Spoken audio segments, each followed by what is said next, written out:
With the price of food, gas, rent, healthcare all going up, how can you maintain a healthy diet and keep your budget? Stay tuned.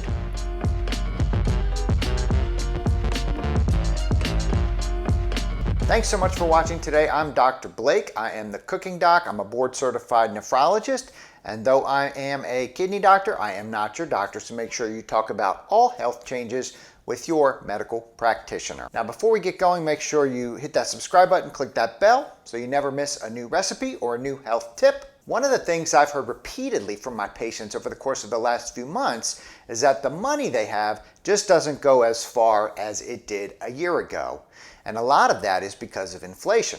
Inflation has been above 8% for the last 2 months, meaning things are much more expensive now than they were a year ago. One of the things that often gets cut out when people are trying to save money is healthy food. So I get it, but let's try to find some ways that we can maintain a healthy diet without breaking the bank. One of the healthiest foods out there are berries, strawberries, blueberries, blackberries, raspberries, all very healthy foods full of vitamins and minerals, fiber, and also very expensive. A 5-ounce thing of blueberries such as this can cost you upwards of $3 to $5. Plus, if you don't eat them right away, you get that little white mold building up very quickly in those blueberries, making it pretty much a waste. So here's the solution. Instead of buying fresh berries, try frozen berries. This morning on Walmart, you could get a 48-ounce thing of frozen blueberries for about $7.50. You can use frozen berries in almost every recipe that you were going to use fresh berries. You just take your frozen berries and some warm water and you just pop them in,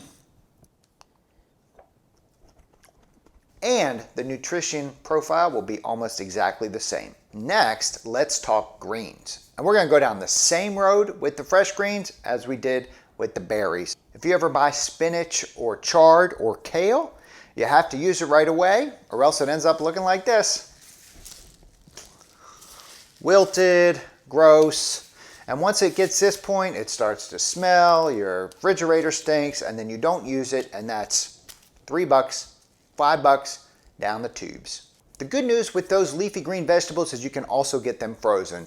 Now, I will say that the frozen leafy green vegetables, in my opinion, are not nearly as good as the fresh ones, but they're cheaper, they'll last longer, they'll save you money, and they still have a good deal of vitamins and minerals in them to help you stay healthy.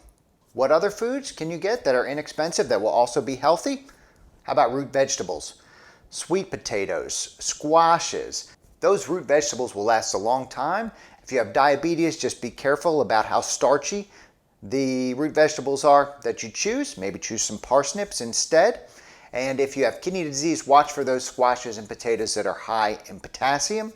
Otherwise, put them on the countertop. They'll be there to last you for weeks and weeks when you need them. Next, let's talk about inexpensive forms of protein. Most people get protein from meat, and the cost of meat has gone way up, especially bacon. Bacon is up almost 20% over the last year, so a perfect reason to cut bacon out of your diet. Not only has bacon increased in price significantly, but so has chicken and beef. Plant-based for the win. Okay, so cutting out those things is often very difficult to maintain a healthy diet and one where you get adequate nutrients if you're not used to cooking plant-based foods. So you can start using smaller portions of meat. Make that meat last longer and make a pound of meat feed more people than it would before by adding things like whole grains to your dish or adding more vegetables, frozen vegetables, than you used to add. I want you to consider legumes, beans. Check out dried beans. Now, dried beans are a really pain in the... Yeah, I'm going to say it. Unless you're paying attention and starting early, those dried beans can be tough to work with because you have to soak them sometimes for 24 hours before they're ready to use. But if you can get into that habit, the dried beans don't have any sodium in it. You can buy dried beans in bulk and they are inexpensive. Hopefully you have more patience and more discipline than I do when it comes to dried beans, because my dried beans end up sitting on the shelf for a long time. but that doesn't have to be the case. Be better than me. Next, cabbage. Cabbage is an inexpensive vegetable that will last a long time in your refrigerator. It has good health benefits. It has fiber in it. It has vitamins and nutrients.